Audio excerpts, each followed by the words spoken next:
म्हणता ना, चोरी केली चोरी, पण कशासाठी केली? स्वतःचं पोट भरण्यासाठी नाही बरं का, बाळ गोपाळांसाठी चोरी केली.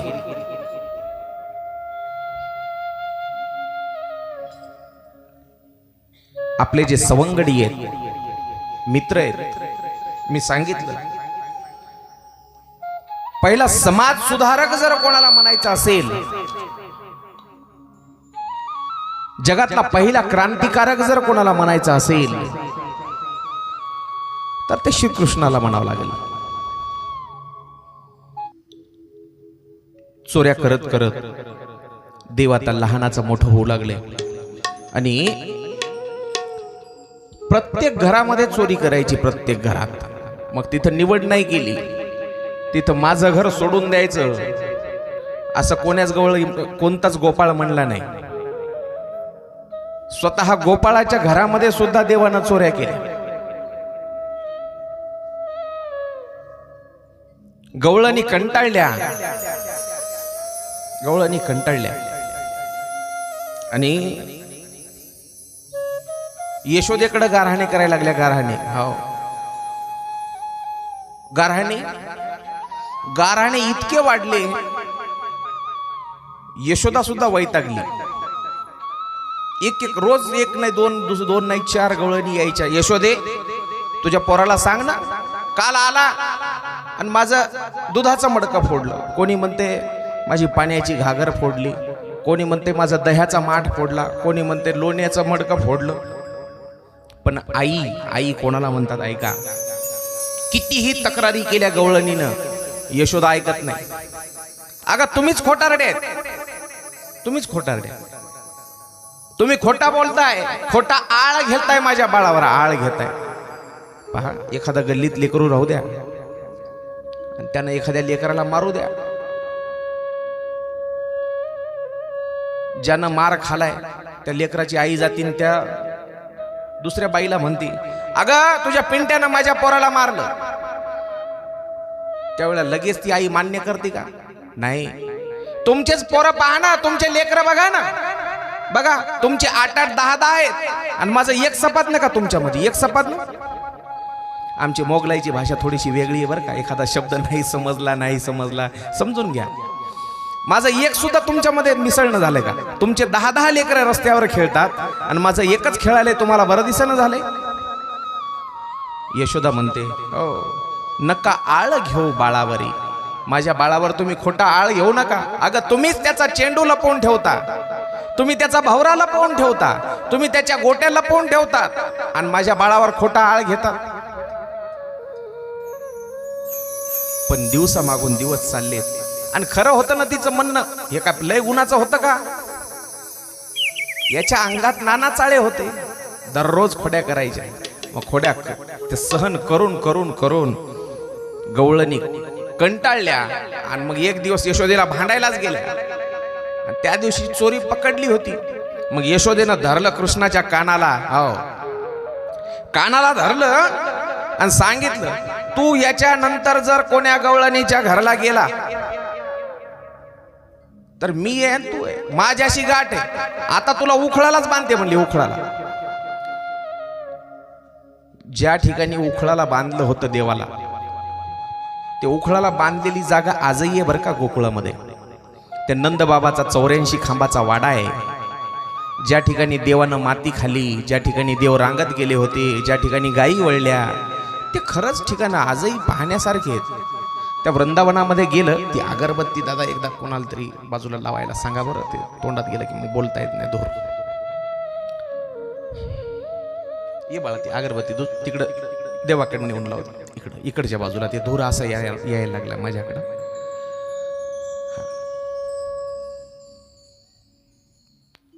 इकडं लाव, नाही तर तिकडं नेऊन लाव, पलीकडे वाटल्यास. हा, ते म्हणजे नाका तोंडात गेलं की मग ते बोलता येत नाही, ठसका लागतो. हा, काय सांगत होतो मी? उखळाचं सांगत होतो. ते उखळाला बांधलेलं उखळी बंधन, ज्या ठिकाणी देवाचा जन्म सांगितला ते ठिकाण 84 खांबाचा नंदबाबाचा वाडा. वृंदावनला गेले का आपल्यातले काही? आपल्यातून गेले बाबा सावकार बाबा. बरं, अजून दुसरे कोणी? तिथलं वातावरण असं आहे, रिक्षावाला सुद्धा जरी असेल, ऑटो रिक्षावाला सुद्धा राधे राधे, कहा जाना है? बांके बिहारी मंदिर. बांके बिहारी मधून लगेच कहा जाना है? निधिवन. चलो निधिवन. ते निधिवन पाहिल्यावर खरंच लक्षात येईल तुमच्या, ज्या ठिकाणी देवानं रास क्रीडा केली. आता पुढे येणार आहे प्रसंग, आता ते लग्नापर्यंत जायचं त्याच्यामुळे थोडीशी गडबड होणार आहे आपली. पण ते निधिवनातले झाडं पहा तुम्ही आजही. असं म्हणतात त्या ठिकाणी एक झाड नाही बरं का, ते एका जाग्यावरून दोन दोन निघालेले आहेत. म्हणजे एक गोपी आहे आणि एक कृष्ण आहे. एक गोपी आहे आणि एक कृष्ण आहे. कृष्ण एक एक गोपी, एक एक कृष्ण. पलीकडच महादेवाचं गोपेश्वर महादेव नाव आहे त्याचं, गोपेश्वर. परिक्रमा करा सगळ्या वृंदावनाची, मग लक्षात येईल. ते प्रेम मंदिर पहा, प्रेम मंदिर 100 कोटी रुपये खर्च करून भक्तिवेदांत स्वामी ट्रस्टनं ते मंदिर बांधलेलं प्रेम मंदिर पहा. हो,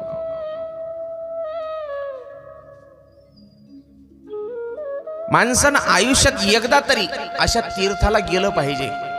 भगवंताच्या जीवनाची साक्ष देणाऱ्या त्या खुणा, ती यमुना पहा.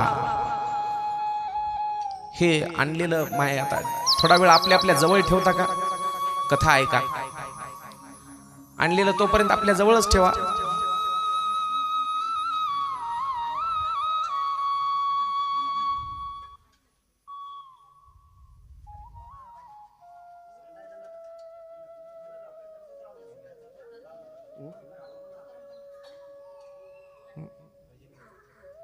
हा, काय सांगत होतो मी? वृंदावनाचं सांगत होतो. गोकुळ, वृंदावन, बरसाना, तो गोवर्धन पहा. एक तरी परिक्रमा केली पाहिजे त्या गोवर्धनाची. प्रदक्षिणा, परिक्रमा म्हणजे प्रदक्षिणा. एक एक साक्ष देणारी ती गोष्ट. एक एक तिथल्या कणा, मातीच्या एका एका कणामध्ये भगवान कृष्ण आणि राधा राणीचा वास आहे. अशा तीर्थाच्या ठिकाणी जर काही दिवस वास्तव्य करायला मिळालं तर त्याच्यासारखा पुण्यवान कोणी नाही बरं का. सावकार, किती दिवस होते तुम्ही वृंदावनामध्ये? 5-6 वेळा गेले. बरं, वा, अभिनंदन. कारण भगवंताची साक्ष देणारी सगळ्या खुणा आजही कायम. हो हो,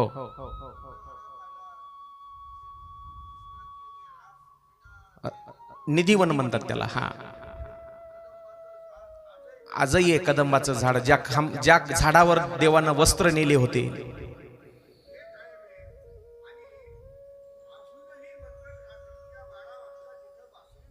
बिलकुल वाजते, बिलकुल होते. कारण भगवंताला पाहणं साध्या डोळ्यांनी शक्यच नाही. अर्जुनासारखा भक्त असून त्याला शक्य झालं नाही, त्याला दिव्य दृष्टी भगवंताला द्यावा लागली. मग तुमच्या आमच्या सारख्याला पाहणं शक्य आहे का? हो, अशा या भगवंताच्या साक्ष देणाऱ्या देव मोठा होऊ लागला. यशोदे, तुझ्या कृष्णाला सांग. काय सांग? अगं चोऱ्या करतोय, कंटाळलो आम्ही. यशोदे, कृष्णाशी सांगावे गोकुळी राहावे का जावे? अगं आम्ही काय गोकुळ सोडून जावं की काय? गोकुळ सोडून जायची पाळी आणली तुझ्या कृष्णानं. म्हणले तुम्ही कशाला गोकुळ सोडून जाता? यालाच ठेवीत नाही म्हणले गोकुळामध्ये. मग पाठवते याला शाळेमध्ये. उद्यापासून सगळे गोपाळ गोळा केले आणि त्या गोपाळाला सांगितलं, कृष्णा चल तुझे सगळे मित्रमंडळी जमाव. सगळे उभे केले एका रांगेमध्ये. पकडा रे कान पकडले. उद्यापासून तुम्ही गावात थांबायचं नाही. मग कुठं? गाई वळायला.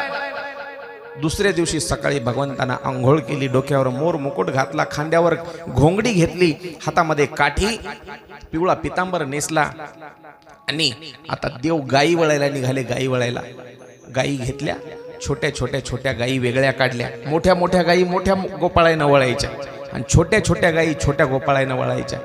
गाई घेतल्या आणि सगळे गोपाळ पुढे निघाले. सगळ्या गोपाळायच्या मध्यभागी भगवंत चालतोय. वर्णन केलं छोटी छोटी गैया छोटे छोटे ग्वाल. देव गाई वळायला निघाले बरं. ऐका, देव आहे देव, तरी देखील गायी वळल्या.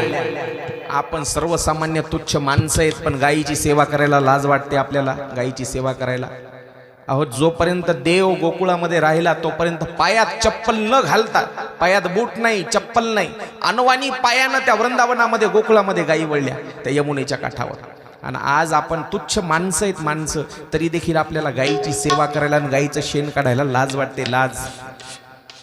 छोटी छोटी गैया छोटे छोटे ग्वाल, छोटू समेरो मदन गोपाल. छोटी छोटी गैया छोटे छोटे ग्वाल, छोटी छोटी गैया छोटे छोटे ग्वाल. छोटा सो मेरा मदन गोपाल. छोटी छोटी गैया छोटे छोटे ग्वाल, छोटू समेरो मदन गोपाल. आगे आगे गैया पीछे पीछे ग्वाल, आगे आगे गैया पीछे पीछे ग्वाल. बीच में मेरो मदन गोपाल. बीच में मेरो मदन गोपाल.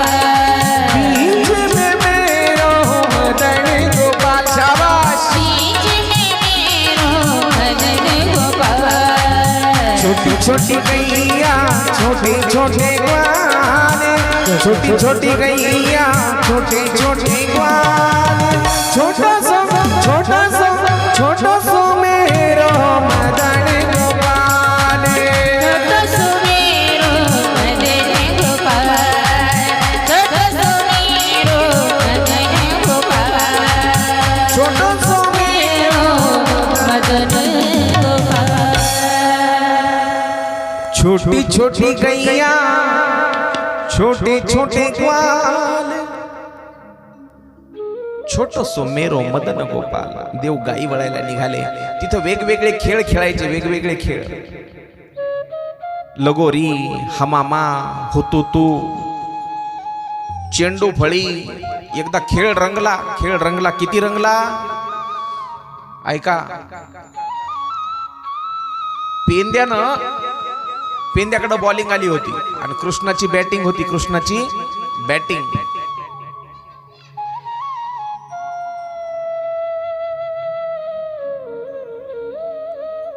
लक्ष इकडे द्या. माय पेंद्यानं बॉल टाकला. तुम्ही म्हणाल महाराज हे चेंडू फळीचा खेळ तवा होता काय, आता निघाला ते. सचिन तेंडुलकर पासून कपिल देव पासून नाही.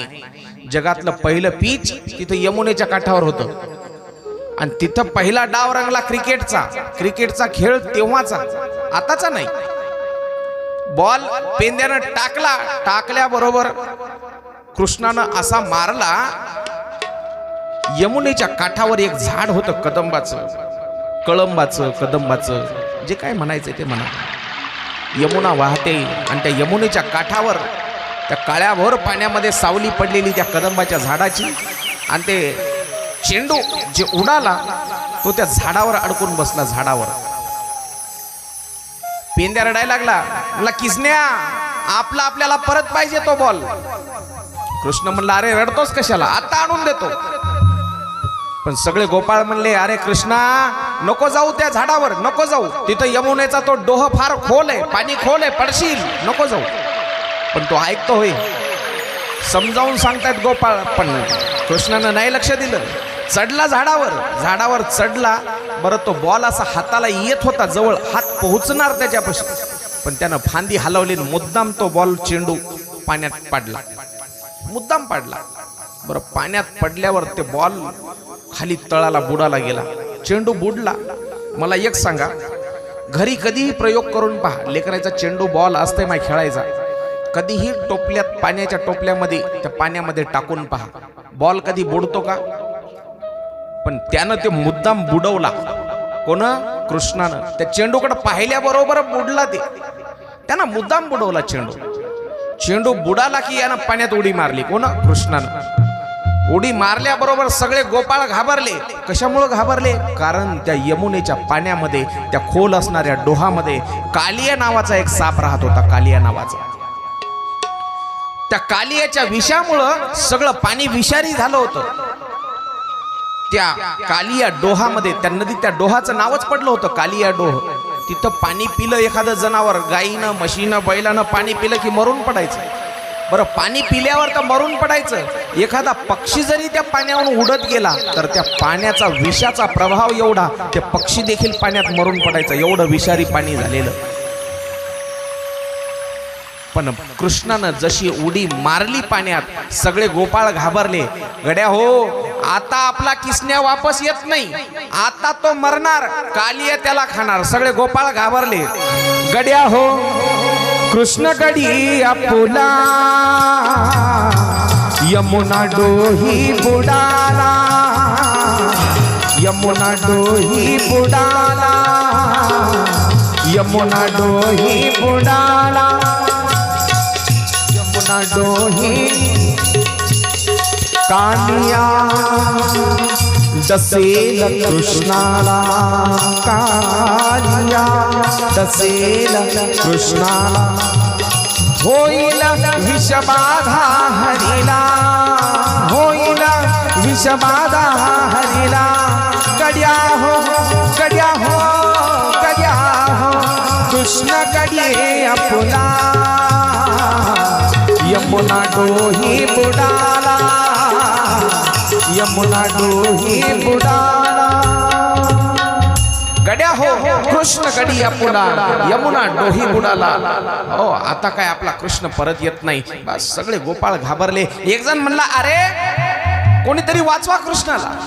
पण दुसरा गोपाळ म्हणला, अरे आपला जीव केवढा, बोलतोस केवढा, आपल्याच्यानं वाचवणं होते होय त्याला. जा गावाकडं, जा गोकुळामध्ये कोणीतरी बोलवून आणा. मग पेंद्याला म्हणले सगळे, पेंद्या तूच बॉल टाकला होता आणि तूच कृष्णाला हट्ट केला की माझा बॉल मला परत दे. जा आता तूच बोलवायला. यशोदा माईला काय उत्तर देणार आम्ही, जा तूच. पेंद्या पळत पळत गोकुळाकडे गेला. गोकुळात जाऊन सांगितलं, अरे आपला कृष्ण त्या कालिया डोहामध्ये उडी मारली. उडी मारली शब्द ऐकले सगळे गवळी आणि गवळणी घाबरल्या. सगळेजण पळत पळत धावत धावत यमुनेकडे यायला लागले. यमुनेकडे येत आहे, पण वाटेनच यशोदेनं विचारलं, पेंद्या अरे कसा काय गेला बॉल, कसा काय पडला चेंडू पाण्यामध्ये, सांग मला. पेंद्या सांग सांग सांग, पेंद्या सांग सांग सांग, पेंद्या सांग सांग सांग सांग सांग, पेंद्या सांग सांग सांग. हरीचा चेंडू पाण्यात गेला, हरीचा चेंडू पाण्यात गेला, हरीचा चेंडू पाण्यात गेला.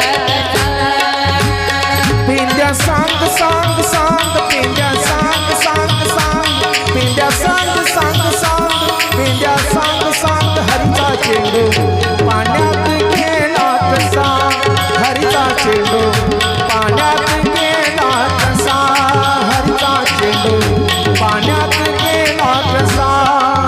गाई वासरे घुंगरती रे,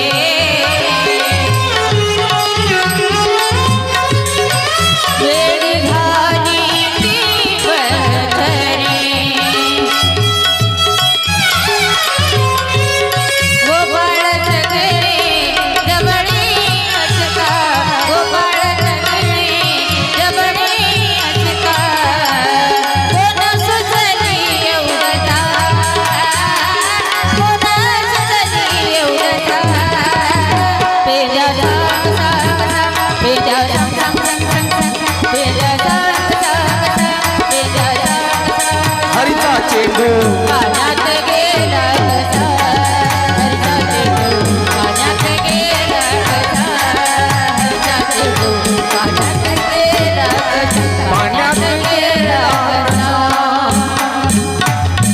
एकदा नाही, घरापासून निघाली यशोदा तेव्हापासून यमुनेपर्यंत येईपर्यंत 100 वेळा विचारलं, पेंद्या सांग, पेंद्या सांग, पेंद्या सांग. हरीचा चेंडू पाण्यात गेला कसा. अरे पाण्यात बुडतच नाही चेंडू, बुडालाच कसा. बरं गाई वासरे हंबरती रे गोपाळ सगळे जवळी असता कोण सुचली अवदसा. इतके सगळे तुम्ही गोपाळ पोरं जवळ जवळ होते, मग त्यालाच जायची काय गरज होती. एकदा नाही 100दा विचारलं आणि आक्रोश केला यशोदेनं, माझा कृष्ण काय परत येत नाही आता. गवळणीनं धरलं आणि यशोदा जसं जसं धरली तशी तशी त्या डोहाच्या जवळ जाऊ लागली. सोडा मला, सोडा, आता माझा मुलगा राहत नाही, मला सुद्धा जीव द्यायचा. जसं जसं गवळणी धरायला लागल्या तसं तसं यशोदा त्या डोहाच्या सावकार जशा त्या बाया धरू लागल्या का गवळणी, तशी यशोदा पुढं पुढं चालली. जाऊ द्या मला, उडी मारते मी पाण्यात, जाऊ द्या. पण जरा असं काय गवळणीनं ढिलं सोडलं की मग आपोआपच मागे यायला लागली. तेव्हा कृष्णाला वाटलं जीव देते म्हणू लागली, आणि आता जरा असं काय ढिलं सोडलं तर आता जीवाच्या भीतीनं मागं सरकायली होय. तसंच आहे ना, पहा तुम्ही. वानर माहिती आहे, वानर सगळ्याला माहिती आहे. वानराचा जीव त्या आपल्या पिल्लावर किती असते. रात्रंदिवस ते पिल्लू तिच्या पोटाला चिटकलेलं असते, रात्रंदिवस. पण जेव्हा तिच्या जीवावर वेळ येते, नदी पार करायची असती त्या वानरणीला, तेव्हा पाणी जेव्हा ती बुडायला लागती, कमी पाणी आहे तोपर्यंत पिल्लाला अशी धरून ठेवते. पण जेव्हा पाणी जास्त होते तेच छातीला लावलेला पिल्लू काढतीन, आपल्या पायाखाली घेतीन, ते नदी पार करून जाते. तसं आहे माणसाचंही. यशोदेला पहिल्यांदा मुलावर खूप जीव, कृष्णावर, देव पोटी जन्मला, मारते मी उडी, गवळणी धरू लागल्या ना. आणि जेव्हा गवळणीनं ढिलं सोडलं तेव्हा आपापच मागं सरकली. आताही महिला मंडळीचं तसंच असते. मथाऱ्या पहा तुम्ही, आता एखादा गचकल मथारी आक्रोश करते, हा आता माझा मालक गेला, माय वाचून काय फायदा, सोडा मला, टाकते मी उडी चितेमध्ये. चिता पेटलेली, मथाऱ्या दुसऱ्या धरतात तिच्या हाताला दाबून. पण जरा काय ढिलं सोडलं जाती का ती खरंच मारती का उडी. तसंही हे फक्त बेगडी नाते. कृष्ण पाण्यात शिरला, आणि पाण्यात शिरल्यावर त्यानं एक भला मोठा नाग पाहिला, साप पाहिला, आणि झोपलेला होता तो. त्याच्या भोवताल दुसऱ्या काही पुन्हा साप होते, त्याच्या पत्न्या होत्या, त्या कालियाच्या. त्यांनी पाहिलं पाण्यामध्ये एक बाळ, गोड दिसणार, अतिशय सुंदर रूपवान, डोक्याला मोरमुकुट आहे, पिवळा पितांबर नेसलेला. कुणाचंही हे बाळ, आणि पाण्यामध्ये कसं आलं. आणि आपला नवरा जर जागा झाला, तो कालिया नाग, तर याला मारून टाकणार, खाऊन टाकणार. त्याला जवळ बोलावलं, कोण रे बाळा, तो कशामुळे आलास. म्हणला मी कृष्ण आहे. कशामुळे आलास इथं. याला इथून हाकलण्यासाठी. अरे तो आमचा नवरा काली आहे, त्याला तर हाकलायला आलो म्हणला. त्याला मुद्दाम लात मारून जागा केलं भगवंतानं, लात मारून जागा केलं कृष्णाला. आणि दोघांचं युद्ध संपलं, घनघोर युद्ध कालियाचं आणि भगवान कृष्णाचं. त्याच्या फणावर उभं राहून तांडव नृत्य करायला सुरुवात केली भगवंतानं. तांडव नृत्य केले, आणि तसा तो कालिया घायाळ झाला. तोंडातून रक्त ओकू लागला तो कालिया नाग. आणि मग शरण आला, कृष्णा मला माफ कर. म्हणला असा माफ नाही करणार. मग कसा करणार. तुला हा डोह सोडावा लागेल, तुला ही यमुना सोडावी लागेल. म्हणला मी जाणार कुठं. दुसरीकडे जर गेलो तर तो गरुड मला खाऊन टाकील. कारण गरुड आणि साप याचं आधी खटकलं होतं. गरुड मला खाऊन टाकील. म्हणला आता नाही खाणार. म्हणला का नाही खाणार. माझ्या ह्या पायाचे ठसे तुझ्या मस्तकावर उमटले, डोक्यावर उमटले, आणि गरुड माझा सेवक आहे. मग आता तुला भीती नाही गरुडापासून. तो गरुड आणि साप याचं भांडण होतं, आणि त्याच्या भीतीमुळेच तो तिथे येऊन लपून बसला होता त्या कालिया डोहामध्ये. मग पायाच्या खुणा पाहिल्याच्या नंतर गरुड काहीच करणार नाही असं जेव्हा सांगितलं तेव्हा तो भयमुक्त झाला. आणि मग त्यानं तो कालिया डोह आपल्या पत्नीसहित सोडून दिला. अशा प्रकारे देवानं पहिला जलशुद्धीकरण प्रकल्प म्हणतात.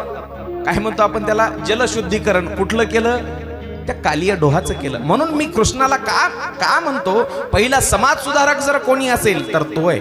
पहिला क्रांतिकारी जर कोणी असेल तर तो भगवान कृष्ण आहे. पहिला संघटन मंत्री कोणी असेल तर तो आहे. सगळे गोपाळ मिळवून त्याने एक पहिल्यांदा संघटना सुरू केली, चोरायची संघटना. हा भगवान कृष्ण. चला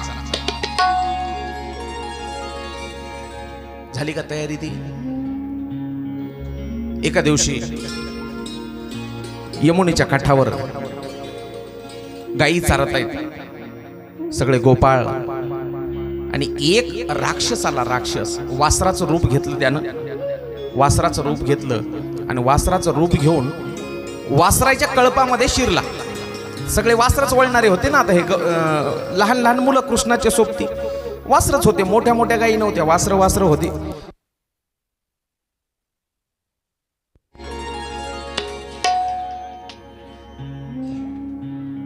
हा, लक्ष द्या इकडं. देवानं फक्त काय चोऱ्या करायसाठी अवतार धारण केला नव्हता, दही दूध खायसाठी अवतार धारण केला नव्हता. राक्षसांचा वध करण्यासाठी, सज्जनांचं रक्षण करण्यासाठी, दुर्जनांचा संहार करण्यासाठी, गायी ब्राह्मणांचं रक्षण करण्यासाठी, साधू संतांचं रक्षण आणि सदरक्षणाय खल निग्रहनाय. पोलिसाच्या वर्दीवर वाचला असेल तुम्ही. काय अर्थ त्याचा?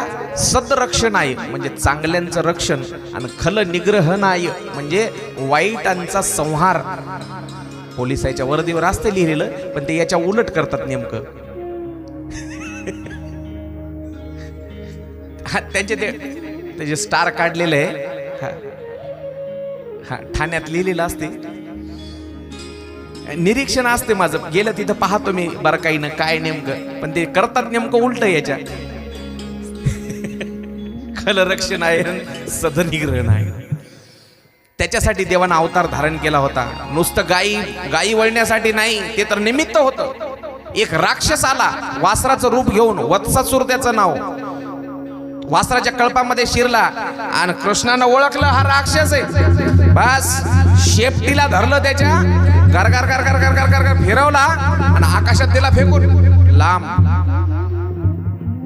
कवटाच्या झाडाला लागला, ते जाऊन कवटाच्या झाडाला लागला तो वत्सासूर आणि खाली पडला दानगण.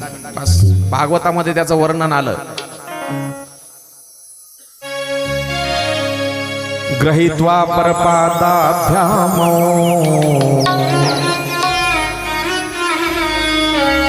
सहलांगुलम अच्युता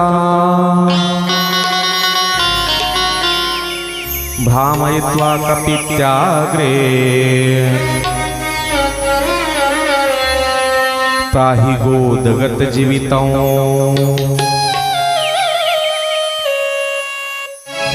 असे एक नाही अनेक राक्षस मारले. एक बकासूर नावाचा राक्षस आला. बकासूर, बक बक म्हणजे बक नावाचा एक मोठा असुर होता, बगळ्याचा. बक म्हणजे बगळा म्हटले त्याला. मोठ्या बगळ्याचं रूप घेतलं त्यानं, आणि त्याची चोच अशी फार मोठी होती म्हणतात, फार मोठी चोच अशी, आणि अतिशय तीक्ष्ण होती, तेजदार होती, खूप बलवान होता.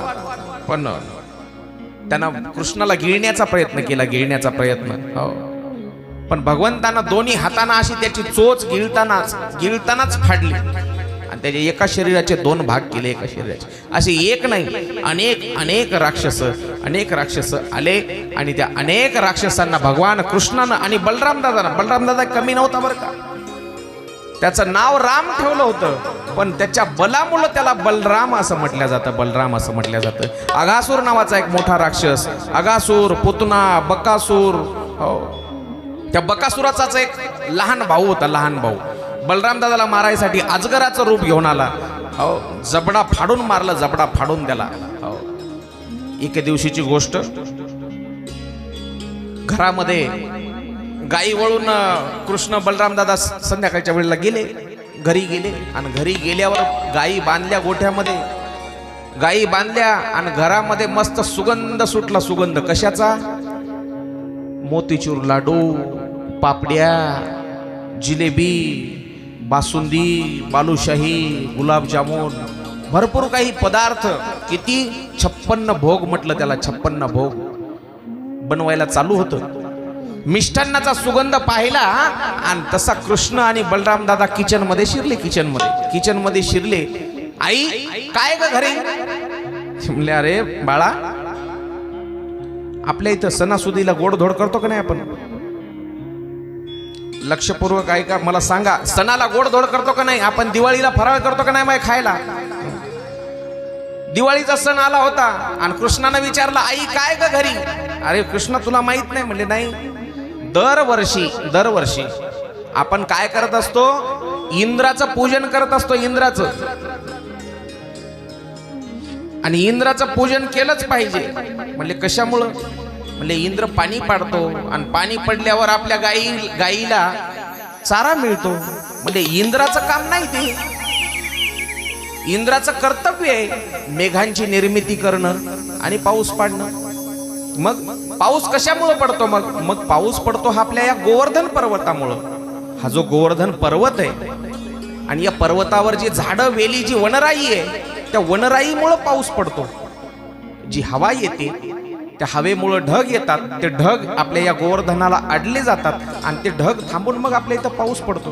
पहा कृष्णाचे विचार पहा, किती शास्त्रसंगत आहेत, किती तर्कसंगत आहेत. आजही आपल्या भारतामध्ये जो पाऊस पडतो ते नैऋत्य मोसमी वाऱ्यामुळे पाऊस पडतो. आपल्या भारताचीच रचना अशी आहे, जगामध्ये कुठल्याही देशामध्ये हे 3 ऋतू नाहीत बरं का. असे उन्हाळा, पावसाळा, हिवाळा कुठंच होत नाहीत जगात, भारत जर सोडला तर. भारतीय उपखंडामध्येच हे ऋतू आहेत. बाकीच्या देशामध्ये 12 महिने पाऊस पडतो, 12 महिने.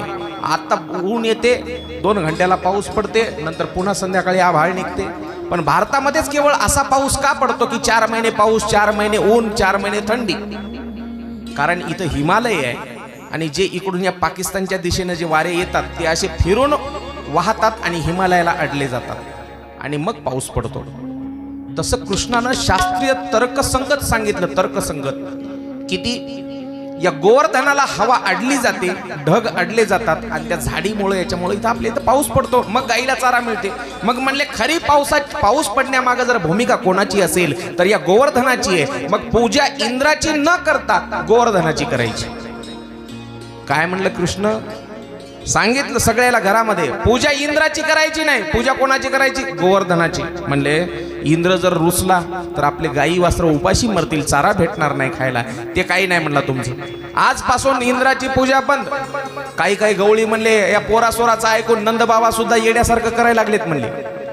आता पोरग कारभारी झाले म्हणतो ना आपण, पोरग कारभारी झाले नंदबाबाचं, त्याच्यामुळं कृष्णाचं ऐकून नंदबाबा सुद्धा वेड्यासारखं काही करायलेत. मग नंदबाबाला बरेच गवळी म्हणले कृष्णाचं काही ऐकू नका, आपण इंद्राचीच पूजा करू. पण नंदबाबा सुद्धा म्हणले नाही, आता कृष्णाचंच म्हणणं खरं. कृष्णाच्या म्हणण्यानुसार आपण आजपासून गोवर्धनाची पूजा करायची. गोवर्धनाची पूजा म्हणजे तो दिवस ज्या दिवशी आपण दिवाळीच्या दिवसामध्ये गोवर्धन पर्वत आणि गाय ते वाडा वगैरे करतात ना आपल्याकडे. तुमच्याकडे आहे का पद्धत? आहे ना. जवळपास पूर्ण भारतामध्ये ही पद्धत आहे, पूर्ण भारतात. मग आमची मोगलाई असो नाहीतर मग तुमचा वाशिम जिल्हा असो, सगळीकडे ही पद्धत. त्या दिवशी म्हणजे गोवर्धन पूजा. ऐका काय केलं त्या दिवशी. मग दुसऱ्या दिवशी सकाळी सगळ्यांनी भल्या पहाटे बैलगाड्या जुंपल्या आणि त्याच्यामध्ये मस्त सगळे केलेले पंचपक्वान्न, 56 भोग म्हटले त्याला, 56 भोग. सगळे पंचपक्वान्न बैलगाडीमध्ये ठेवले आणि बैलगाड्या जुंपून सगळेजण आता गोवर्धनाच्या दिशेने गेले. गोवर्धनाच्या दिशेने गेल्यावर सर्वांनी तिथं पूजा मांडली आणि पूजा करणार. पण तिथं वर स्वर्गामध्ये नारदाने इंद्राला विचारलं, काय इंद्र भगवान? म्हणले काय, कुठं जायला निघालात? ते म्हणला मी चाललो आता नंदबाबाच्या इकडे पूजा असते, म्हणले तिकडे जेवायला आहे. म्हणले चाललो. म्हणले यावर्षी तुम्हाला नाही जेवायला? तुम्हाला नाही? म्हणले कशामुळं? दरवर्षी असती माझी पूजा. कोण म्हणतोय? इंद्र म्हणतोय. जरासा इको कमी करा बोलताना. यावर्षी तुमची पूजा नाही. मग कोणाची पूजा? गोवर्धनाची आहे. राग आला इंद्राला, माझी पूजा सोडून गोवर्धनाची पूजा करताय त्या पर्वताची. आदेश दिला वरुण देवाला सांगितलं जा आणि त्या गोकुळावर, त्या गोवर्धनावर, त्या गोपाळावर एवढा पाऊस पाड, एवढा पाऊस. आपण त्याला काय म्हणतो आता? ढगफुटी म्हणतो. ढगफुटी सारखा पाऊस पडायला सुरुवात केली. मुसळासारख्या पावसाच्या धारा पडतायत, मुसळासारख्या.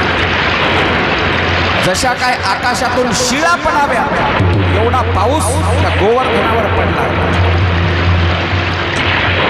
पाऊस पडतोय. त्यावेळेला सगळे गोपाळ गवळी घाबरले आणि म्हणू लागले, नंद बाबा आम्ही तुम्हाला सांगितलं होतं इंद्राला नाराज करू नका, आपण इंद्राचीच पूजा करू.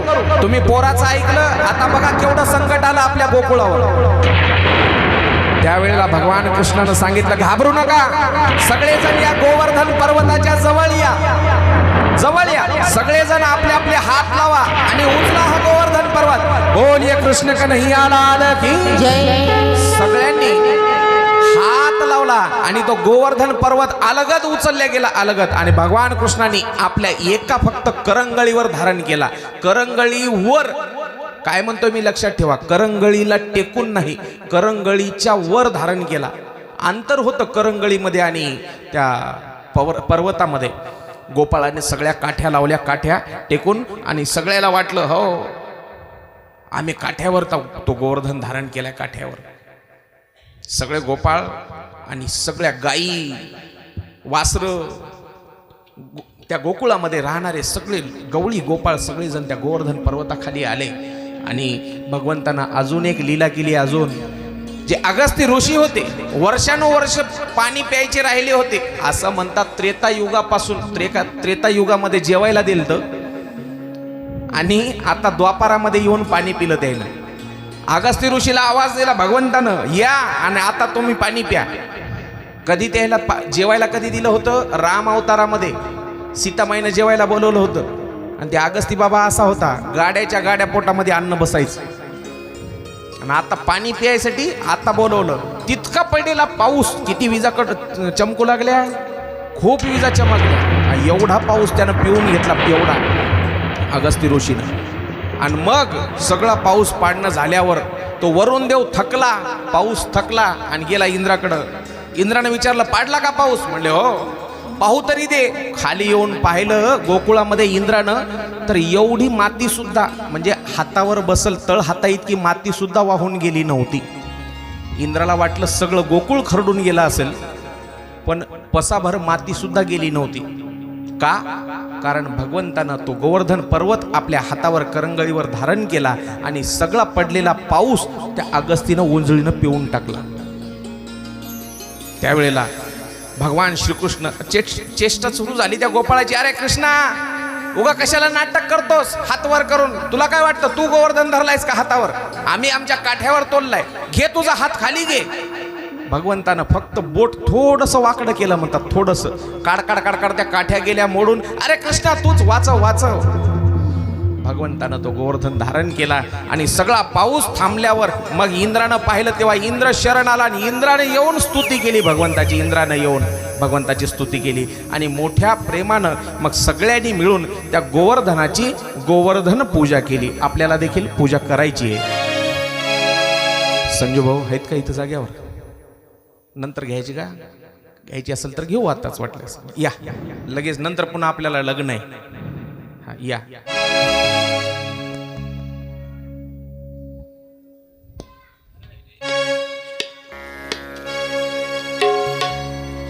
श्री गोवर्धन महाराज या. दोघं जोडीने या पुढं.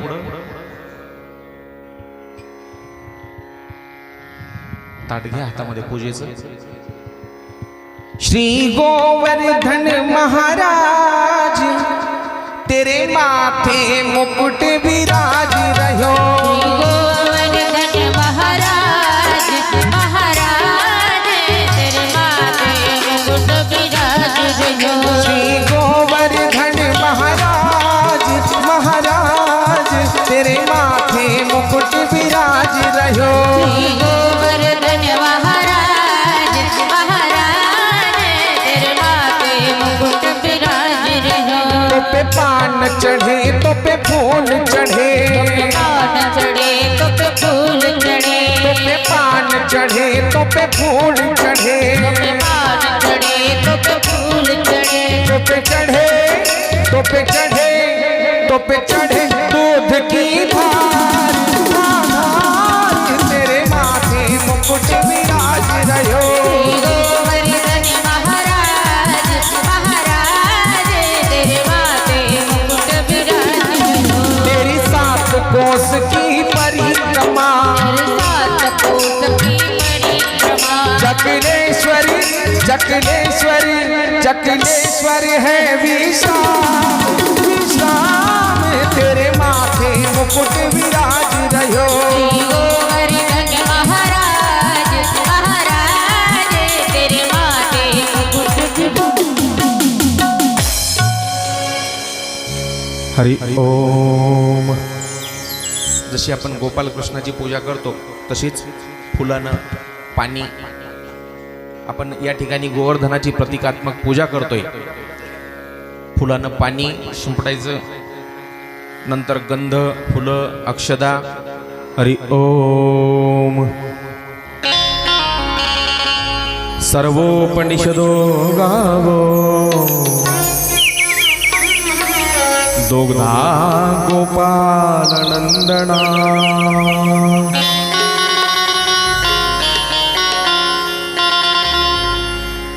पार्थो वत्स सुधीर भोक्ता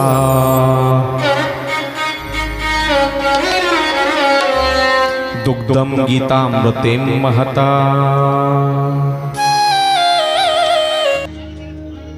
नंद म्हटले. नंद नंद कोणाला म्हणायचं? आनंदम ददाती इति नंद.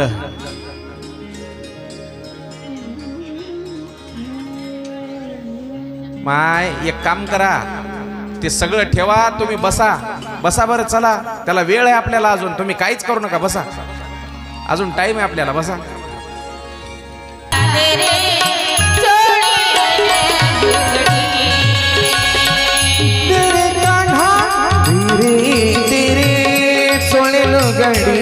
तेरे कान्हा माझा कान्हा तेरे कान्हा कान्हा तेरे चोळे तेरे कान्हा कान्हा तेरे चोळे बालपणीची अल्लडयाती मला कवळीने तू एकांती कशी येऊ मी काठावरची मदनाची सांगणी तेरे कान्हा चोळी लुगडी तेरे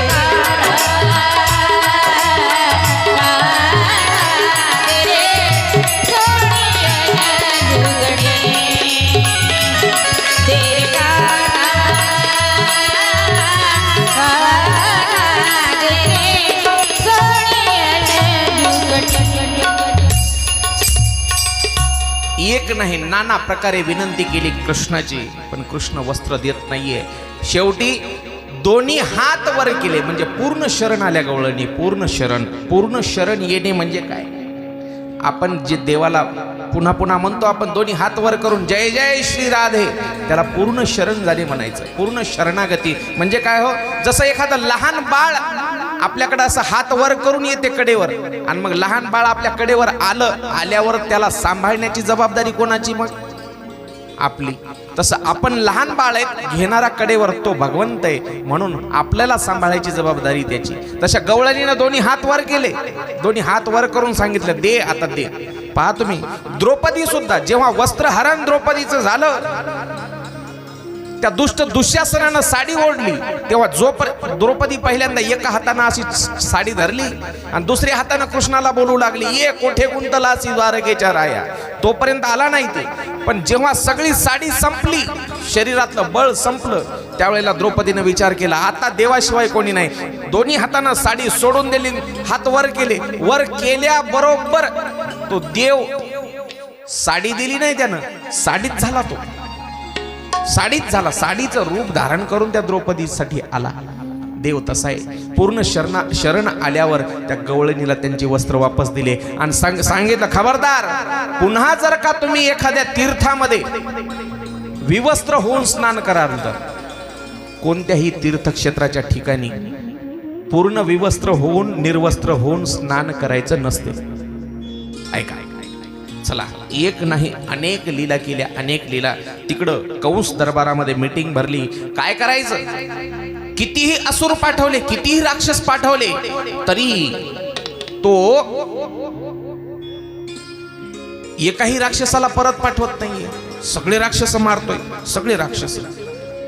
पुढं रास क्रीडा किंवा रास लीला ज्याला म्हटलेलं आहे, रास लीला, त्या रास क्रीडेचं वर्णन भागवतामध्ये आलेलं आहे. रास क्रीडेचं ऐका. बरेच जण म्हणतात रास क्रीडा म्हणजे काय हो? रास क्रीडा म्हणजे काम वासनेची लीला नाही, काम विनाशाची लीला म्हणजे रास क्रीडा आहे. ऐका, त्या ठिकाणी भगवान श्रीकृष्णाच्या आणि गोपिकांच्या देहाची चर्चा नाहीये बरं का. देहाच्या पलीकडे जाऊन ती आत्म्याच्या वर्णनाची लीला म्हणजे ती रासक्रीडा आहे. ऐका, रासक्रीडेचं वर्णन भगवंताने एका दिवशी गोड बासरी वाजवली. गोड बासरी, किती गोड बासरी वाजवली. आता एक मगाशी गवळण गायली, आहारे सावळिया कशी वाजवली वाजवली मुरली, तुझ्या मुरलीचा ध्वनी अकस्मित पडता कानी विव्हळ झाले अंतःकरणी. माणूस विव्हळ कधी होतो? जेव्हा अंतःकरण घायाळ होतं तेव्हा माणूस विव्हळ होतो. विव्हळ झाले अंतःकरणी मी धंदा विसरले. घरधंदा, गवळणी सगळ्या कामधंदा विसरून गेल्या. भगवंताच्या भक्तीमध्ये त्या गोकुळामधल्या गवळणी इतक्या वेड्या झालेल्या होत्या, इतक्या वेड्या. 24 तास त्यांच्या डोक्यामध्ये कृष्ण राहत होता, कृष्ण. ऐका, गवळणी मथुरेला दही दूध विकण्यासाठी जात होत्या. दही दूध जाता जाताना किंवा येताना कृष्णाला पाहूनच जायच्या. 24 तास चित्तामध्ये कृष्ण. तर त्या गवळणी मथुरेत गेल्याच्या नंतर दही घ्या, दूध घ्या असं नाही म्हणायच्या. काय म्हणायच्या? दुडीवर दुडी गवळणी जाते निघार, दुडीवर दुडी गवळणी जाते निघार. गवळणी गोरसा, गवळणी गोरसा, गवळणी गोरसा भणुन सरला, गवळणी गोरसा भणुन सरला. दुडीवर दुडी गवळणी जाते निघाल्या, दुडीवर दुडी गवळणी जाते निघाल्या.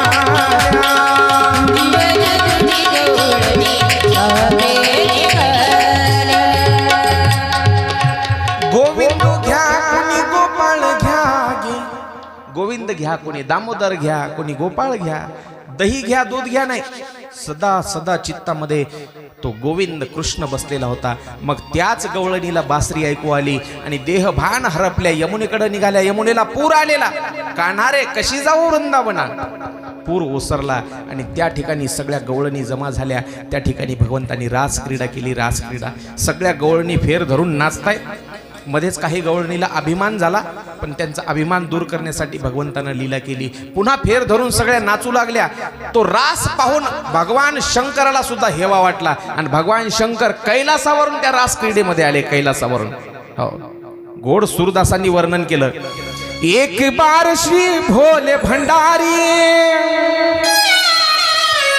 एक बार श्री भोले भंडारी बन करके ब्रिज नारी गोकुल में आ गए हैं, गोकुल में आ गए हैं.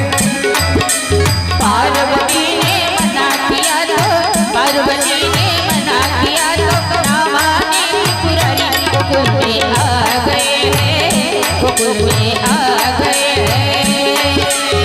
एक बार श्री भोले भंडारी बन करके ब्रिज नारी गोकुल में आ गए हैं, गोकुल में आ गए हैं.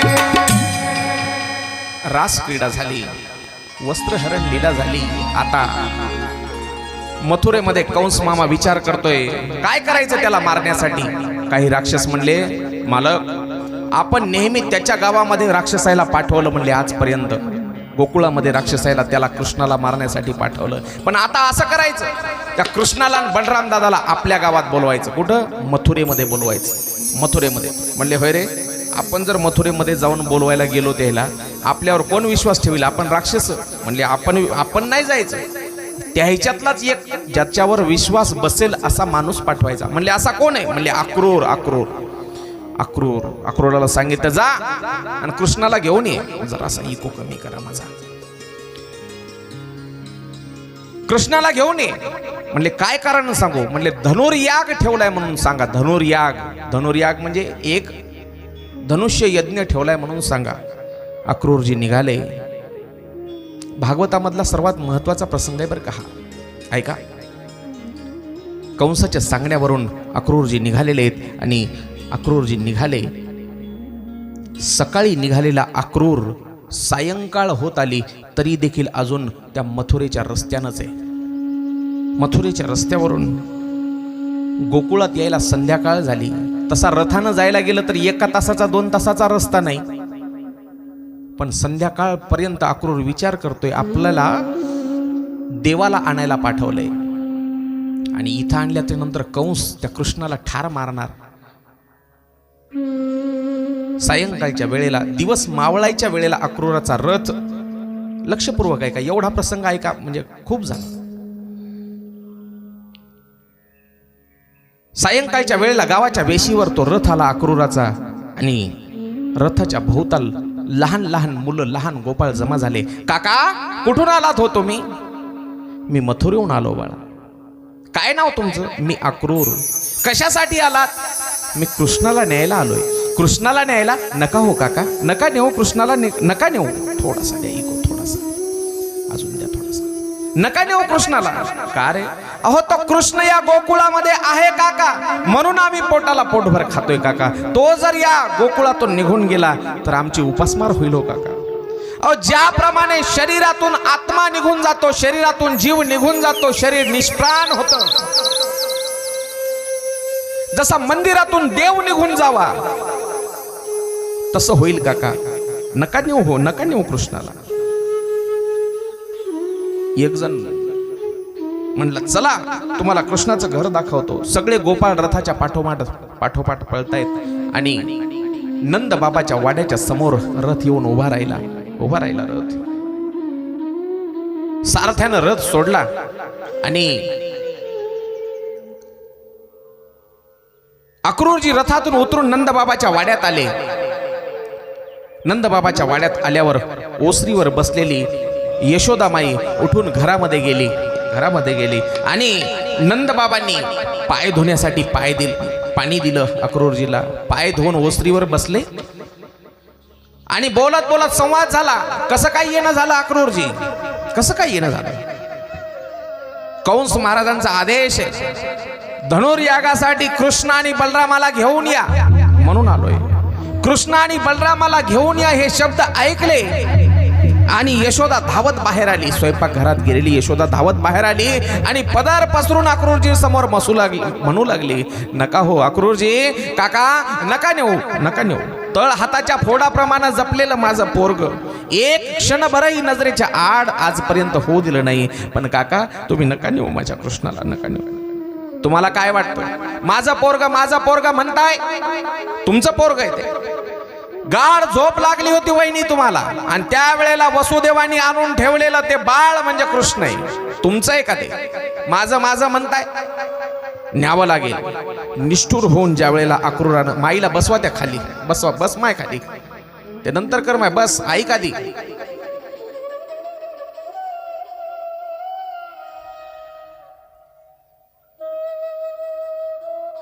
पूजा महत्वाची नाही माय ऐकणं महत्वाचं. बस खाली.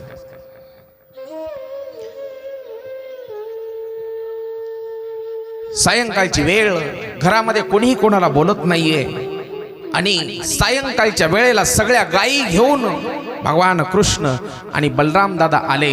गायी गोठ्यामध्ये बांधल्या आणि कृष्ण धावतच स्वयंपाकघरामध्ये आले. स्वयंपाकघरामध्ये आईला पाहिलं. आईचे डोळे लाल झालेले पाहिले आणि कृष्णाने विचारलं मा तुम रोई हो. आई तू रडलीस का ग. नाही रे बाळा चुलीच्या धुरामुळे माझे डोळे लाल झालेत. चुलीच्या धुरामुळं. नाही मा झूठ मत बोलो. मला नाही तू खोटं बोलू शकत आईस. मला नाही खोटं बोलू शकत. बाळा ते जे बाहेर बसलेले काका आहेत ना अक्रूर काका ते तुला न्यायला आलेत. कुठं आई. मथुरेला. मी नाही जाणार. मी सांगेल त्यांना. मी माझ्या आईला सोडून कुठेही जाणार नाही. कृष्ण धावत ओसरीवर आले आणि अक्रूरजीला सांगू लागले, अक्रूर काका मी नाही येणार सोबत, मी नाही येणार तुमच्या, माझ्या आईला सोडून कुठेही जाणार नाही असं म्हटलं कृष्णानं आणि धावत जाऊन आईच्या गळ्यात पडून रडू लागले. यशोदा आणि कृष्ण रडतायत. संध्याकाळ झाली. नंद बाबा आणि अक्रूरजीला जेवायला वाढलं यशोदेनं. त्यांचे जेवण झाल्यावर कृष्णाला जवळ पाटावर बसवलं आणि आपल्या स्वतःच्या हातानं कृष्णाला घास भरवला. आजपर्यंत कृष्ण लहानाचा मोठा झालाय, पण कृष्णाला स्वतःच्या हातानं जेवायची गरज कधीच पडली नाही, कारण यशोदेनं स्वतःच्या हातानं घास भरवला. कधीच हातानं घास घ्यायची गरजच पडली नाही कृष्णाला. यशोदेनं जेवू घातलं कृष्णाला आणि आता सगळेजण झोपी गेले. मध्यरात्रीची वेळ. यशोदा नाही झोपली. यशोदेनं कृष्णाला झोपी घातलं, पण यशोदा नाही झोपली. जागीच आहे यशोदा. कृष्ण झोपलेला पाहिला आणि बाहेर अंगणामध्ये जाऊन तोंडाला पदर लावून यशोदा रडते. तोंडाला पदर लावून कृष्णाला बरोबर जाग आली आणि जाग आल्यावर कृष्ण झोपेतून उठून धावत जाऊन आईला पाठीमागून बिलगला आणि आई काळजी नको करू. रडते यशोदा, रडते. बाळा या आईला विसरू नको रे. काय म्हणते पहा यशोदा, या तुझ्या आईला विसरू नको. आई मी तुला विसरेल का ग? सगळ्या जगाला ओरडून सांगेल यशोदा माझी आई आहे, यशोदा माझी आई आहे. जन्म जरी देवकीनं दिला असला तरी कृष्णाची आई म्हणून आज फक्त आपण यशोदेला ओळखतो. यशोदेला हो सगळ्या जगाला ओरडून सांगेल, बाळा तुला एकदा मी उखळाला बांधलं होतं. तुला राग तर नाही ना आला? आई मला अजिबात राग नाही ग, त्याचा अजिबात राग नाही. आणि सगळ्या जगाला पुन्हा ओरडून सांगेल, या कृष्णाला जर बांधायचं असेल तर तुम्हाला यशोदा व्हावं लागेल. यशोदा. देवाला बांधणं एवढं सोपं नाही मायबाप, कोणालाही देवाला नाही बांधताय. हो भक्तीच्या जोरावर एकानं बांधलं जनाबाई म्हणतात त्याला, आणि भक्तीच्या जोरावर एकानं बांधलं त्याला फक्त यशोदा म्हणतात. या दोघींना जर सोडलं तर अजून जगामध्ये कोणाला शक्य नाही झालं देवाला बांधणं एवढं सोपं वाटतं का? कृष्ण म्हणतोय, आई अगं या कृष्णाला जर बांधायचं असेल तर तुम्हाला यशोदा व्हावं लागेल. ही गोष्ट मी जगाला ओरडून सांगेल. आई रडतायत. भल्या पहाटे भगवान कृष्ण उठलेले आहेत. बलराम दादा आंघोळी केल्यात दोघांनी आणि अक्रूरजी तयार झालेत. रथ जुंपायला सांगितलं सारथ्याला. रथ जुंपला. दोघेही रथात बसतायत. त्याच वेळेला दार उघडलं यशोदेनं, तर सगळे गवळी आणि गोपाळ, सगळ्या गवळणी सगळे दारामध्येच. गवळणीनं विचारलं, का ग यशोदा रथही जुंपलेला दिसतोय, अक्रूर सुद्धा रथामध्ये बसलेला दिसतोय आणि कृष्ण बलराम आंघोळ करून निघालेत, कुठं चाललेत? या नंदाचे अंगणी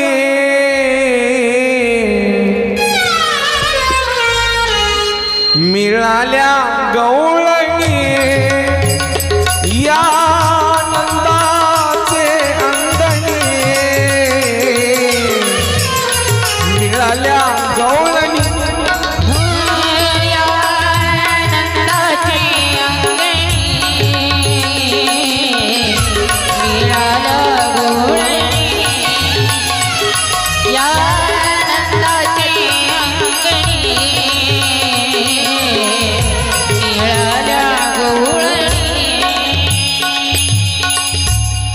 या नंदाचे अंगणी मिळाल्या गवळणी. गवळणी विचारतायत कुठं पाठवती का कृष्णाला? अक्रूर देखील उभा आहे. त्यावेळेला सांगितलं कृष्ण मथुरेला चाललाय, मथुरेला. गवळणी म्हणल्या अक्रूराला सांगितलं, अक्रूरा नाही नेऊ शकत, तू नाही नेऊ शकत याला. तुला जर कृष्णाला न्यायचंय तर आमच्या अंगावरून रथ घालावा लागेल. रथाच्या समोर झोपल्या आडव्या त्या वाटेवर त्या सगळ्या गवळणी. आम्हाला तुडवून जा. भगवान श्रीकृष्ण रथातून पुन्हा खाली उतरले आणि सगळ्या गवळणींची विनंती केली, घाबरू नका, मी संध्याकाळी परत येईल. संध्याकाळी आता भल्या पहाटे जातोय ना, संध्याकाळी परत येईल. आज देखील आज गोकुळातले ते मुलं वाट पाहतात, मथुरेच्या दिशेनं मंदिरावर उभं राहून पाहतात. ती परंपरा आजही आहे. गोकुळामधले मुलं आजही मथुरेच्या दिशेनं उभं राहून पाहतात संध्याकाळच्या वेळेला. का कृष्णानं वचन दिलं होतं मी संध्याकाळी परत येईल. कृष्ण निघाला थोड्या अंतरावर रथ चालून गेलाय आणि चालून गेल्याच्या नंतर त्या ठिकाणी हो राधा उभी आहे. राधा रथ पाहिला राधेनं. राधा रस्त्याच्या कडेला उभी आहे आणि भगवान कृष्णानं अर्जुनाला विनंती केली, अक्रूर काका रथ थांबवा थोडासा. रथ थांबवला. रथातून भगवान कृष्ण उतरलेले आहेत आणि उतरल्याच्या नंतर राधेच्या समोर उभे येऊन टाकलेत. दोघंही एकमेकाला बोलत नाहीत बरं का. कोण काय बोलावं, काय बोलावं. कमरेला खोवलेली ती बासरी भगवंतानं काढली आणि राधेच्या समोर धरली. राधेच्या समोर अशी बासरी धरली, जणू काय म्हणतायत राधे ठेव ही बासरी माझी आठवण म्हणून, पण तोंडाने नाही बोलत, फक्त इशाऱ्यानं. राधेनं त्या बासरीकडे पाहिलं आणि म्हटलं, सांगितलं कृष्णाला, कान्हा आप ही नहीं रहोगे तो इस बासुरी का क्या करूंगी मैं, नहीं चाहिए मुझे. राधेनं ती बासरी घेतली नाही. बस भगवंतानं ती बासरी तशीच आपल्या पुन्हा कमरेला खोवली आणि रथात येऊन बसले. सांगितलं अक्रूरजीला, चला अक्रूरजी. रथ निघाला. रथाच्या पाठोपाठ त्या गोकुळामधला सगळा समाज पाठीमागे निघाला. सगळा समाज. एक जण म्हणला, चला गावाकडे परत. नंदबाबा म्हणले, गावाकडे जाऊन आता परत काय करणार नाही, चला आपण देखील जाऊ. बैलगाड्या जुंपल्या. बरं ठीक आहे, 5 मिनिटामध्ये. हा तिकडे गेटकडे थांबा. बस. बैलगाड्या जुंपल्या आणि काही मोजक्या गवळ्यांना सोबत घेऊन नंदबाबा सुद्धा मथुरेमध्ये आले. आता मथुरेमध्ये सगळी धनुर्यागाची तयारी झालेली. धनुर्यागाची तयारी. नवीन वस्त्र त्या एका धोब्याच्या जवळचे घेतले. धोबी मारला देवानं, एका बुक्कीमध्ये मारला धोबी, कारण त्या धोब्याचा राग लय जुना होता. रामप्रभूच्या अवतारातला ते धोबी होता, त्याला एका बुक्कीत मारलं.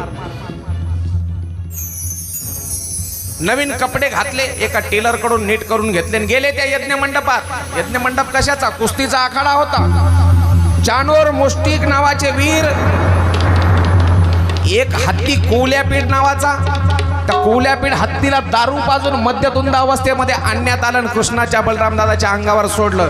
पण दोघांनी मोठ्या शिताफीनं, मोठ्या ताकदीनं त्या हत्तीला मारलं. त्याचे दात उपटले, हत्तीचे दात, आणि त्या दाताच्या साह्यानं त्याचं पोट फाडलं. माहुताला मारलं. पुढं तसेच कुस्तीच्या आखाड्यात गेले. तिथं चानोर मुष्टिक अनेक वीर राक्षस होते, त्यांचा वध केला. भगवान कृष्णानं बलरामदादाला सांगितलं, बलरामदादा आता काय करा, तुम्ही या बाकीच्या राक्षसांना सांभाळा, मी जरा तो बसलेला तो कंस मामा आहे का नाही त्याच्याकडे बघतो, तुम्ही हे बाकीचे सांभाळा म्हणला. चिल्लर मी ते जे एक आहे ते त्याच्याकडे बघतो. मोठी उडी मारली आणि भगवान कृष्ण त्या सिंहासनाजवळ पोहोचले, ज्या ठिकाणी कंस बसलेला होता. एक ठोसा मारला आणि एका ठोशातच त्याचा राज मुकुट कंसाचा खाली गळून पडाला. दुसऱ्या ठोशामध्ये रक्तबंबाळ अवस्थेत कंस मामा खाली पडला आणि कंसानं प्राण सोडला. बोलिये कृष्ण कन्हैया लाल की जय. जय श्री राधेश. अशा प्रकारे भगवान कृष्णानं कंसाचा वध केला. कंसाचा. आता जो आजोबा कैदेमध्ये ठेवलेलं होतं, कोण ठेवलेलं होतं कैदेमध्ये? स्वतः कंसानं स्वतःच्या बापाला उग्रसेनाला मुक्त केलं आणि गादीवर बसवलं त्या मथुरेच्या. उग्रसेन म्हणले, कृष्णा अरे तूच मला मुक्त केलंस, तूच ही राजगादी सांभाळ, मला म्हातारपणी राज्य नको. पण कृष्ण म्हणले, नाही, हे राज्य माझं नाही, हे राज्य तुमचंच आहे, तुमचं तुम्हाला. बस. कृष्ण राजकारभार उग्रसेनाकडे दिला आणि कुठं गेले? विद्या शिकायला गुरुच्या घरी. गुरुगृह गए पढ़ने रघुराई, अल्पकाल विद्या सब पाई. गुरुगृह गए पढ़ने रघुराई, अल्पकाल विद्या सब पाई. राधे श्याम राधे श्याम राधे श्याम राधे श्याम राधे श्याम श्याम श्याम राधे श्याम श्याम राधे श्याम श्याम श्याम राधे श्याम श्याम. गुरु रह गए.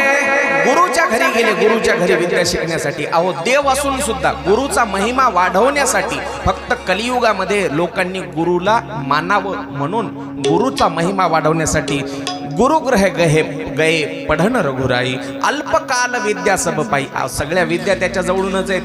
त्याच्या श्वासापासून वेदांची निर्मिती झाली. त्याला विद्या शिकायची गरज आहे का? अल्पकाल विद्या सब पाई. बस. त्या जरासंधासोबत युद्ध केलं, अनेक वेळा युद्ध केलं आणि मग तिथून एकदा रणांगणातून पळून गेले म्हणून रणछोड नाव पडलं. रणछोड. पुढं म्हणले, आता पळून आलो खरं, पण आता परत मथुरेत जायचं नाही. मग कुठं राहायचं? समुद्राच्या जवळ गेले, समुद्राच्या, आणि समुद्राला विनंती केली, ओ सासरे बुवा. समुद्र म्हणजे कोण आहे? विष्णू परमात्म्याचा सासरा. लक्ष्मीबाई कुठून आल्या? काल पाहिला आपण, समुद्र मंथनामधून लक्ष्मी आली, समुद्रापासून लक्ष्मी आली आणि ती विष्णूला दिली. म्हणजे विष्णूचा समुद्र कोण? सासरा. सासरे बुवा जराशी जागा पाहिजे म्हणले. म्हणले किती पाहिजे? 2-3 प्लॉट पाहिजे. सासरवाडीत राहिला देव, सासरवाडीत. तिथं द्वारका नगरीची निर्मिती. मोठे मोठे देव सुद्धा कंडक्टर साहेब सासरवाडीत राहतात बरं का. भगवान शंकर कुठं राहतात? हिमालयात. हिमालय म्हणजे पार्वतीचं माहेर, घर जावाई. आणि कृष्ण सुद्धा आता तिथंच. द्वारका नगरीची उभारणी अतिशय आकर्षक ती द्वारका नगरी उभारली आणि म्हणले आता लग्न करायचं. लग्न करायचं म्हणले, आता सगळं झालं. त्या द्वारका नगरीचा राजा बनला असं म्हणतात. एकदा सगळ्या गोपाळाला ती द्वारका नगरी दाखवायला आणली होती आणि सगळे गोपाळ म्हणले होते, गड्या हो, ए गड्या हो, गड्या हो, कृष्ण गडी आपुला. राजा की रे झालं, राजा की रे झालं, राजा की झाला. गड्या हो, राजा की रे झालं, राजा की रे झालं, राजा की झाला. कृष्ण सिंहासनी बैसला, बैसला कृष्ण सिंहासनी बैसला, बैसला कृष्ण सिंहासनी बैसला, बैसला कृष्ण सिंहासनी बैसला, बैसला कृष्ण सिंहासनी बैसला, बैसला कृष्ण सिंहासनी बैसला. आता का कृष्ण साधा राहिला का? आता राजा झाला, राजा. मग आता लग्न करायचं म्हणले, पण लहान्याचं लग्न अगोदर कसं करता येईल? आपल्याकडे एक नियम आहे, आधी लग्न कोणाचं करतात? मोठ्याचं. याला बघ खूप इच्छा लग्न करायची गोपाल महाराज. मात्र ते बलराम दादा तयारच होईना ना, त्याचं लग्न लावावंच लागणार म्हणले बलराम दादाचं. मग एक मुलगी पाहिली, रेवती तिचं नाव, रेवती. रैवत नावाचा राजा, अमर्त देशाचा तो रैवत नावाचा राजा आणि त्याची रेवती नावाची मुलगी. बस बलराम दादाचं झालं म्हणले, आता टेन्शनच नाही. आता पाहू म्हणले, आपलं पाहायची काय गरज? एवढा जगामध्ये सुंदर असणारा तो, लावण्याची खान म्हटलं त्याला साधू संतांनी. त्या कृष्णाला मुलगी पाहायला जायची गरज आहे का? त्या कृष्णाचं वर्णन आपल्या महाराष्ट्रामध्ये कौंडिन्यपुरामध्ये ऐकलं. कोण? त्या भीमक राजाच्या मुलीनं, रुक्मिणीनं. आणि तिच्या मनामध्ये इच्छा झाली आपण त्या कृष्णासोबत लग्न करावं. पण तिचा भाऊ रुक्मी, त्याला वाटायचं आपली बहीण आपल्या मित्रालाच द्यायची शिशुपाळाला. मग रुक्मिणी म्हणली असं काही जमत नाही. मग एक ब्राह्मण बोलवला, सुदेव नावाचा. आणि त्या सुदेव ब्राह्मणाजवळ एक पत्र लिहिलं. पत्र लिहिलं आणि त्या पत्रामध्ये सांगितलं, देवा मी मनानं तुम्हाला वरलय, तुम्हाला मी मनानं वरलय, तुम्ही या आणि मला घेऊन जा. काय गोड वर्णन सांगितलं. हो, बिनती सुनिये नाथ हमारी. रुक्मिणीनं पत्रामध्ये काय लिहिलं सांगतोय का? बिनती सुनिये नाथ हमारी, हृदयेश्वर हरि हृदय बिहारी. सतत प्रतीक्षा अपलक लोचन, हे भवबंध विपत्ति मोचन. स्वागत का अधिकार दीजिए, शरणागत है नयन पुजारी. स्वीकारिए बिनती हमारी, हृदयेश्वर हरि हृदय बिहारी. सुदेव ब्राह्मण पोहोचला पत्र घेऊन भगवान कृष्णाजवळ. कृष्णानं सांगितलं, घाबरू नको, देवीच्या मंदिरामध्ये आल्याबरोबर मी तुला घेऊन जाईल म्हणून सांग, निश्चिंत राहा, काळजी नको. इकडं हळद लागली आणि हळदीच्या दिवशी विचारलं कोण? तिच्या भावानं, काय ग रुक्मिणी, तुला म्हणे कृष्णासोबत लग्न करायचे, सांग कोणता नवरा पाहिजे तुला, शिशुपाल की काय कृष्ण? ती म्हणली श्रीकृष्ण नवरा नवरी मी, शिशुपाल नवरा नवरी मी. ऐकायला दोन्ही वाक्य सारखेच वाटतात, पण व्याकरणाचा फरक आहे.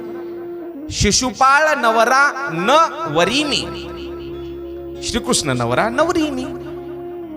न वरी, शिशुपाळाला न वरी, मी शिशुपाळ नवरा वरणार नाही. मात्र त्याला कुठं कळालं? कोणाला? तिच्या भावाला. ते म्हणलं आपली बहीण तर तयार आहे मित्रासोबत लग्न करायला. बँड बाजा लावला, हळद लागली, आओ मेरी सखियो मुझे मेहंदी लगाओ. आता ते गीत वगैरे घ्यायला टाइम नाही, आणि ते गीत घेतो बी आम्ही. पण ज्या वेळेला महिला मंडळी पावल्या खेळतात त्यावेळेला ते घेता येतात. नुसते गीतं घेऊन काय तुम्ही नुसतं खालून असं पाहता आणि आम्ही इकडं ओरडतो असं होते. त्याच्यासाठी त्याचा आनंद घेणारे श्रोते असले की मग आम्ही पण आम्हाला बी उल्हास येते, आमच्या गायक वादकाला उल्हास येते, नाचून गाऊन सगळा कार्यक्रम होते त्यावेळेला. चला लग्नाचा दिवस उजाडला आणि बापानं सांगितलं राजा भीमकानं, बेटी आता तुझं आज लग्न होणार आणि थोड्या वेळानंतर तू दुसऱ्याची होणार. मग आपलं कुलदैवत देवीचं दर्शन घ्यायला जाय. शंकर पार्वतीच्या मंदिरामध्ये रुक्मिणी आपल्या मैत्रिणी समवेत दर्शनासाठी आली आणि मनोमन तिनं देवीला प्रार्थना केली, हे देवी, हे माते, माझं या शिशुपालासोबत लग्न नाही, मला मनातून मी कोणाला वरले, भगवान कृष्णाला, लवकरात लवकर पाठवून दे त्याला आणि मला त्याच्या हातात दे. मी शरण तुला हे अंबे मा, मी शरण तुला हे अंबे मा, अंबे मा जगदंबे मा, अंबे मा जगदंबे मा. मी शरण तुला हे अंबे मा, मी शरण तुला हे अंबे मा, मी शरण तुला हे अंबे मा. चरणामधून पुण्य मिळे, पाप वासना दूर पळे, पाप वासना दूर पळे. तू दुर्गा तू कालिका तू लक्ष्मी संतोषी मा, महिषासुर मर्दिनी देवी पार्वती मा. मी शरण तुला हे अंबे मा, मी शरण तुला हे अंबे मा, मी शरण तुला हे अंबे मा. देवी मातेची विनंती केली आणि मंदिरामध्ये दर्शन घेऊन ज्या वेळेला रुक्मिणी आई साहेब ओट्यावर आल्या, भगवान श्रीकृष्णानं मोठ्या वेगानं रथ धावत आला. आल्याबरोबर कोणाला काही कळालंच नाही, वीज चमकावी तसा रथ आला आणि पापणी लवते तोच रुक्मिणी आई साहेबाचा हात धरला. भगवंताने रथात घेतलं आणि रथ वाऱ्यासारखे निघून गेला. बोलिये कृष्ण कन्हैया लाल की. सैनिकांनी जाऊन सांगितलं शिशुपालाला, दंतवक्राला, रुक्मिणीचा जो भाऊ आहे त्या रुक्मीला सांगितलं. कृष्णानं रुक्मिणीला पळवून नेले. रुक्मिणीनं प्रतिज्ञा केली, त्या कृष्णाचा वध केला तरच गावात परत येईल म्हणला, त्या कौंडीनं परत, नाही तर येणारच नाही. बस त्यानं रथ काढला. गावाच्या बाहेर दोघांचं युद्ध जुंपलं आणि युद्धामध्ये भगवान कृष्ण त्याला मारणार रुक्मीला. त्यावेळेला रुक्मिणी आई साहेबांना हात जोडले, हो मालक, माझा भाऊ आहे, सोडून द्या त्याला, सोडून द्या. रुक्मीला लाज वाटली, आपली प्रतिज्ञा खोटी ठरली. मग तो गावात आलाच नाही कौंडिन्यपुरात. त्यानं तिथं बाहेरच एका नगराची निर्मिती केली, तिथंच राहू लागला. आता सगळेजण द्वारकेमध्ये आले आणि द्वारकेत आल्यावर आता म्हणले मोठ्या थाटात वाजत गाजत लग्न करायचं. वाजत गाजत पत्रिका छापल्या आणि पत्रिका छापून आता लग्न घेऊन या. आता